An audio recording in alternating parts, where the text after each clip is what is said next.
தவக்கோலம் கொண்டு பெறும் தார்மீக பொருள் தந்தவன் தார்மீக பொருள் தந்தவன்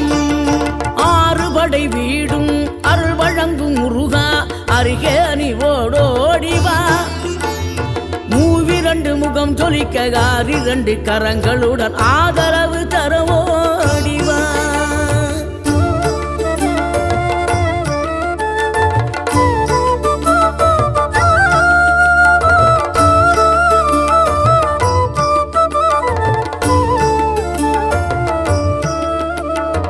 இனம் கொண்ட என் மனதை இனம் கண்டு அருள் செய்து வளமாக வைத்த முருகன் நீ பசு தேடும் கன்றனவே பசியோடு வந்த என்னை பறிவோடு காத்த